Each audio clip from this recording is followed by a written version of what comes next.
Mes chers élèves, bonjour et bienvenue à cette nouvelle leçon. Cette fois-ci, il s'agit d'une leçon d'orthographe. C'est toujours le programme de la 6e année du cycle primaire.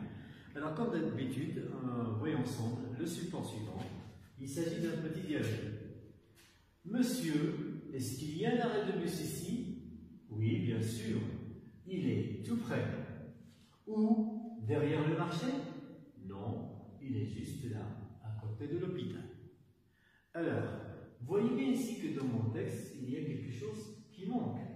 On va voir ça ensemble. Monsieur, est-ce qu'il y a un arrêt? Alors là, il faut s'arrêter. Parce que nous avons l'habitude de voir un signe sur le mot E, sur le E du mot arrêt. Oui, bien sûr. Là, est-ce qu'il s'agit de l'adjectif ou bien de la préposition? Ici, non, ce n'est pas la préposition. Donc, pour faire la différence, il faut mettre un signe. Il est tout près.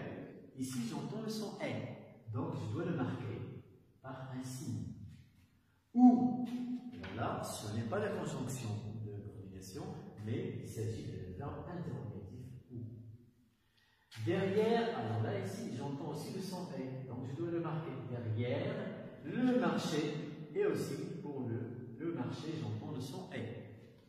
Non, il est juste là. Alors là, ce n'est pas l'article, mais il s'agit bien de l'adverbe, de lieu, là.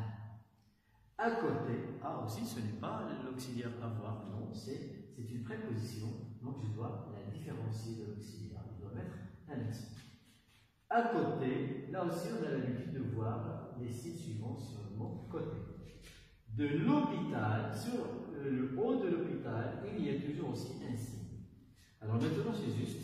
Et les signes que j'ai mis ici, on les appelle des accents. Ce sont les accents. Les accents. Bien. Alors, vous voyez bien qu'il y a 3 types d'accents. L'accent aigu, qu'on met seulement sur le E. L'accent grave qu'on peut trouver sur le E. Sur le U du OU, pour faire la différence entre la conjonction et le pronom relatif ou l'adverbe. Sur le A de là, pour faire la différence entre l'article et l'adverbe. Sur le A aussi, pour faire la différence entre la préposition et l'auxiliaire avoir conjugué à la 3e personne singulier. L'accent circonflexe, on le retrouve pratiquement sur toutes les voyelles, sauf Y. Sur le E, sur le O, sur le A, sur le I et sur le U. Maintenant, avant de passer à l'essentiel à retenir, faites attention, il y a une différence de prononciation entre le est, ici c'est un est qui est fermé, on dit est, et ici c'est ouvert, on dit est. Les deux ici se prononcent presque de la même manière, c'est ouvert, est. Bien, l'essentiel à retenir donc, pour l'accent aigu, on peut le trouver au début comme le mot épreuve, au milieu comme le mot préparé et à la fin comme le mot bonté.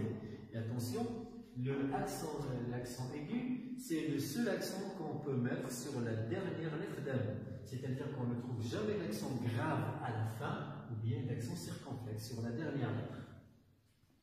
Pour l'accent grave, on va commencer par la deuxième ligne ici. Alors en français, il y a des mots qui sont construits avec un S qui est toujours là à la fin.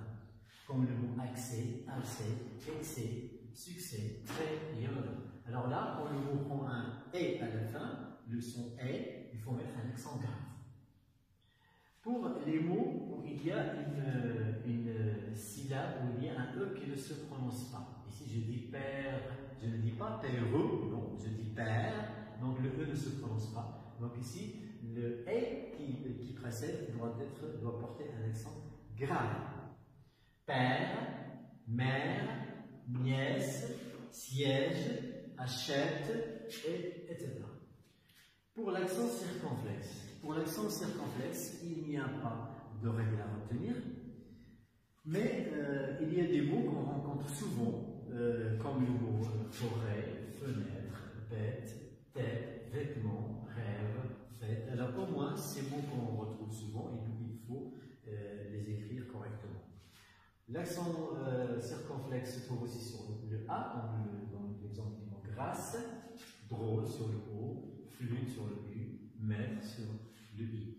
Alors là, je vous invite toujours à consulter votre dictionnaire si vous avez des doutes, surtout pour l'accent circonflexe. Bien, à retenir aussi, c'est qu'on ne met pas d'accent devant une double consonne. Lorsqu'on a une double consonne, comme ici par exemple, belle, on entend le son est, mais il y a ici deux L, donc on ne met pas d'accent. Presse, il y a deux S, donc il ne faut pas mettre d'accent. Et aussi, on ne met pas d'accent devant un X, comme dans l'exemple examen, on entend le son est, mais il n'y a pas d'accent. Exercice, exemple, etc. Bon, alors maintenant, nous allons faire un petit exercice. Alors ici, vous avez, je mets l'accent convenable. Santé, santé, j'entends le son est à la fin, c'est la dernière lettre. Donc c'est le seul accent qui peut se mettre sur la dernière lettre, c'est le son, c'est l'accent aigu. Prêt, alors vous voyez bien ici, l'accent est déjà là. Je mets un accent grave parce qu'il y a un S, c'est un mot qui est construit avec le S. Prière, alors vous entendez ici le son est, et il y a à la fin un E qui ne se prononce pas, donc je dois mettre un accent grave. Terre, on entend le son est, mais il y a une double consonne, donc je ne mets pas d'accent. Et ici, dans le mot